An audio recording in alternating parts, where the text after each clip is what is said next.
Men will go where pressure no longer exists yet, which is third world countries, their back home village, where their passport is more than enough to convince a woman to be with them.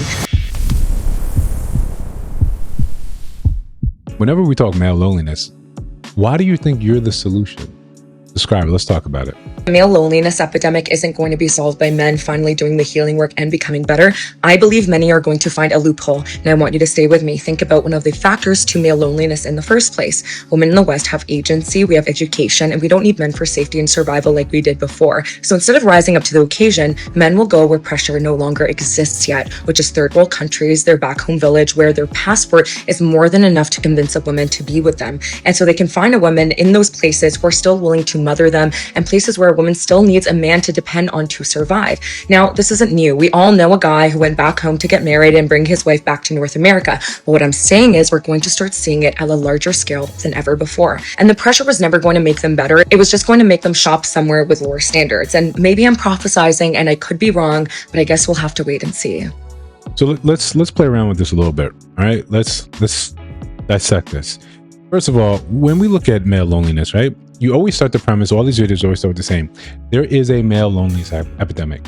It starts with that premise because then everything else you can build off that. When you try to build an argument and you're forming it improperly, your very first statement, when that's questionable, when that's on shaky foundation, everything else after that becomes silly. So you preface it by saying there's a male loneliness epidemic. We disagree. But if you want to go by what that actual article said, it's talk about men feeling lonely. 1 in 4 men feel lonely. That's becoming normal in our society today. We are more connected with the internet, with social media, yet we feel more disconnected. That's ubiquitous. That's across the realm for all of us. Then you look and say that how many men purport not to have friends, not to have a close group of friends? Yes, that's loneliness right there. Same thing with women. Women often complain about not being able to find a decent friend group. But now you think the source or the way to fix the male loneliness. You hear lonely, you automatically think it's got to be about getting a woman, being with a woman, being married to a woman. When men constantly tell you, no, we're fine, we've accepted that if this is part about being lonely, we've accepted that this is what we're going to have to deal with.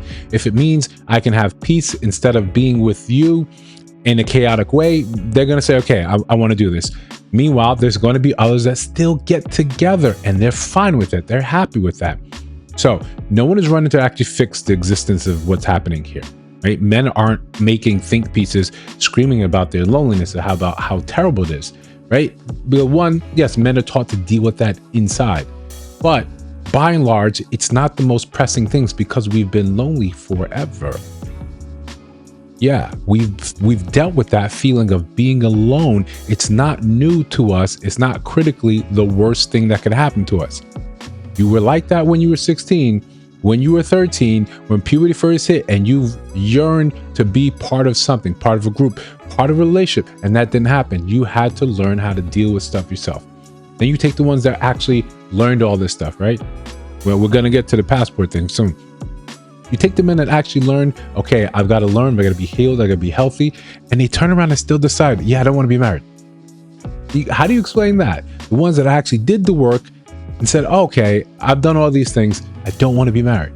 I don't want to be married to a woman in the West. Sometimes that's the conclusion that they're coming to. These are healed, healthy men. Because you don't like the conclusion, you don't like that solution, then there's still a problem. Okay, now you're talking about men going overseas, and you're going to see that happening in larger amounts. That's always been a viable option. It got traction when you started getting black men to say, hey, we're going over here. Then you started seeing a lot of the pullback. Could it be because we have an entitlement issue within our race? Maybe. The important part is this is not a thing that because the pressure doesn't exist. These are market forces. If you keep making things transactional, people are eventually going to search where their money gets them the most value. Simple. That's just capitalism. That's just economics. If you go to a store and they say, yes, $100 is only going to get you 4 items.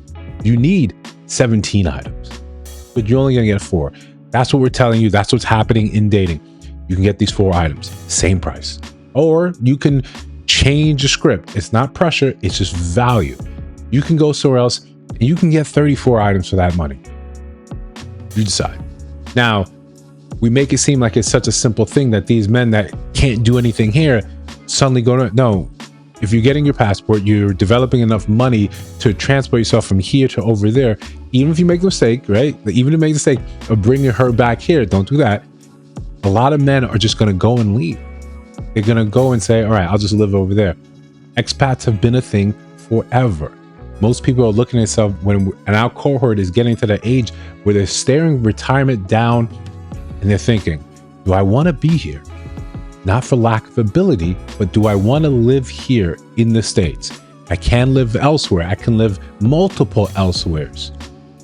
Is this a thing that's driven by loneliness, or sometimes it's simply economic factors? These are market forces at play here. And whenever you go back and try to look and use the male loneliness, you notice the needle hasn't moved.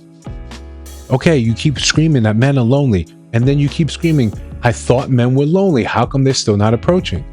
Because your premise is incorrect. Your premise is off. You think somehow this fixes all of it. It really doesn't. It doesn't. But before we continue, like, comment, subscribe, hit that notification bell so you don't miss no uploads. We got a live coming up on Sunday, Subscriber Sunday, 7 p.m. Central, so make sure you're there. We got merch and store. We got exclusive videos in for membership. Listen, hype the video, share the video. We got a lot to talk about. So this is the funny thing, right? This is the hilarious thing for a lot of men. Again, especially men that have already been healed, and understand that healing journey is a constant thing. You get to the spot, right? And the spot is this magical place, right? The Super Saiyan, where you've arrived, and then you look and say, I don't necessarily need you. Women say this all the time. I don't need a man, but I want one. What do you think? Do you think men are somehow not thinking the same thing, not arriving to that very same conclusion? It would be dope if I could have someone that I could build this entire life with. But outside of that, I'm cool. They've already come to grips with that and understand that. It would be great, but if it doesn't happen, also fine. It's sometimes you're thinking it's easier for women to be alone. Do you think it's easier for men to be alone as well? You don't want to accept that or walk down that line of thinking, because it actually starts to isolate you. The biggest thing you have on men, the biggest thing any woman has on men is his desire for her. And when you get to the point when those men, you get to the spot, these men have already understood that, they've couched that, they've have it properly sealed and locked away.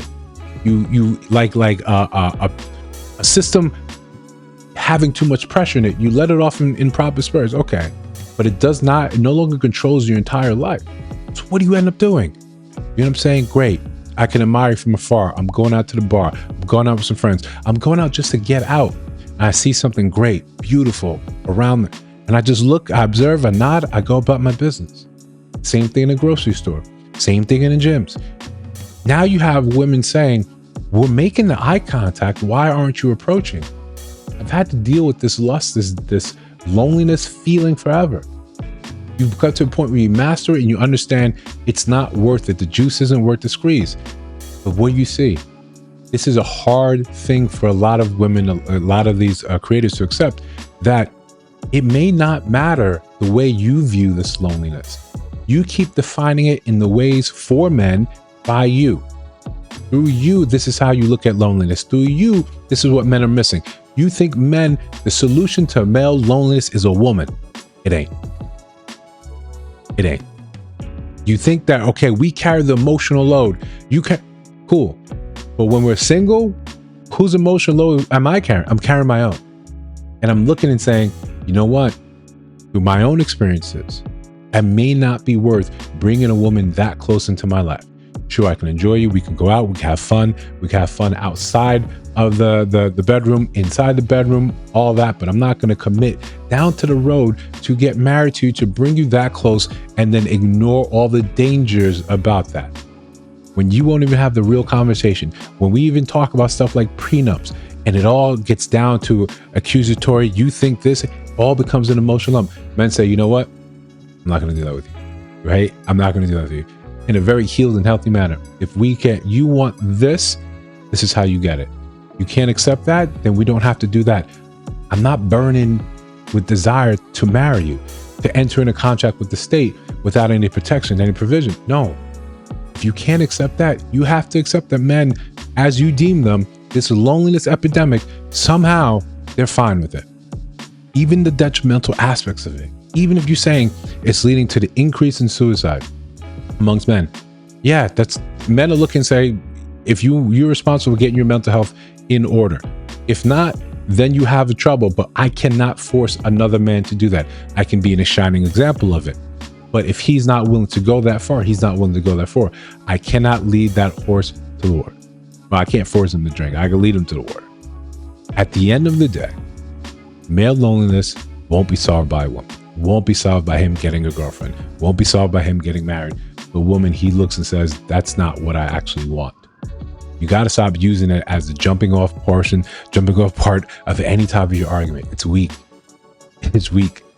And you're the only ones clamoring about male loneliness. You're the ones not reading the article. You're the ones just saying that, hey, that sounds great. It validates my point. And let me just keep running with it. Listen, if you disagree, let me know down in the comments below. If you see other videos on your screen, check those out. Let me know your thoughts about those in those videos. Of course, if you listen to my voice now, if you have not subscribed, I think you should. I'm just trying to build something dope. I'll see you in the next one.